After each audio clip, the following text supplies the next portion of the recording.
कहानी महाभारत और गीता की है। कई लोक कथाओं में भी इस कहानी का जिक्र मिलता है। एक कौवे की गरुड़ से दोस्ती हो गई।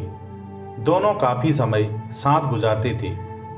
उनमें मित्रता इतनी गहरी हो गई थी कि आपस में कोई भी बात नहीं छिपाते थे। एक दिन दोनों एक नदी के किनारे पेड़ पर बैठे बात कर रहे थे।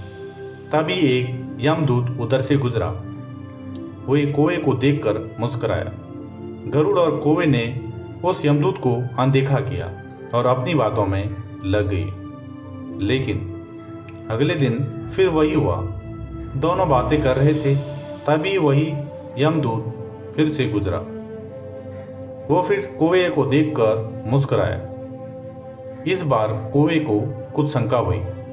उसने गरुड़ से कहा कि ये यमदूत मुझे देखकर कल भी मुस्कुराया था और आज भी वैसे ही मुस्कुराया। कुछ गड़बड़ है। हो सकता है मेरी मृत्यु आने वाली है। गरुड़ ने उसे समझाया कि ऐसा नहीं है, ये एक संयोग भी हो सकता है। तुम चिंता मत करो। 2-3 दिन और ऐसे ही निकले। रोज यमदूत कौवे को देखकर मुस्कुराया। अब तो कौवे को यकीन हो गया था कि निश्चित ही मेरी मौत नज़दीक है। उसने गरुड़ से कहा, मित्र, मैं मरना नहीं चाहता, लेकिन ये यमदूत जरूर 1-2 दिन में मेरी प्राण निकल कर ले जाएगा। ये रोज ही देखकर मुस्कुराता है। गरुड़ को भी लगा हो सकता है कौवे का शक सही हो। उसने कौवे को धैर्य बंधाया। गरुड़ ने कहा कौवे से कि तुम चिंता मत करो मित्र, मैं तुम्हें यहाँ से इतनी दूर ले जाऊंगा कि यमदूत तुम्हें दिखाई नहीं देगा।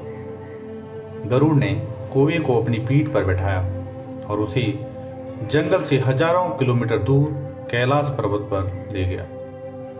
दोनों को अब ये डर नहीं रहा कि यहाँ कोई उन्हें परेशान कर सकता है। लेकिन वे जैसा ही कैलाश पर्वत पर पहुंचकर एक गुफा तक पहुंचे, वहां तो यमदूत पहले से ही मौजूद था। उसने कौवे को देखते ही उस पर पास फेंककर उसे प्राण निकाल लिए। गरुड़ देखता रह गया। उसने यमदूत से पूछा, तुमने इसे क्यों मारा? तो यमदूत ने कहा, इसकी मौत इसी समय लिखी थी, इसलिए इसके प्राण निकाले। गरुड़ ने पूछा, तो तुम फिर इसे देखकर उस जंगल में मुस्कुराए क्यों थे? इसे मरना ही था तो वहीं मार देते। तो यमदूत ने जवाब दिया, इसकी मौत कैलाश पर्वत पर लिखी थी, लेकिन 4-5 दिन पहले इसे उस जंगल में देखकर मुझसे ये आश्चर्य हो रहा था कि ये इतने कम समय में वहाँ पहुँचेगा कैसे, क्योंकि इसके पंख भी छोटे हैं और ये लंबी उड़ान नहीं भर सकता है। तो हजारों दूर किलोमीटर कैलाश तक ही पहुँचेगा कैसे? यही सोचकर मैं रोज मुस्कुराकर गुजर जाया करता था। लेकिन भाग्य देखो, तुम इसके परम मित्र ही इसे यहाँ तक इतने कम समय में ले आए।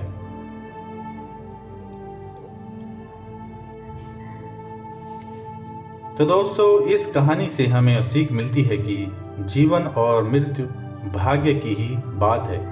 इससे कहीं भी कभी भी छिपा नहीं जा सकता है। जब तक जिंदगी है तब तक आपको कोई नहीं मार सकता है, लेकिन अगर मृत्यु के निकट हो तो कोई कोशिश भी आपको नहीं बचा सकती है। तो आज की छोटी सी वीडियो आपके मनोरंजन के लिए कैसी लगी? चैनल पर बने रहें, लाइक करें, सब्सक्राइब करें, शेयर करें। Thanks for watching.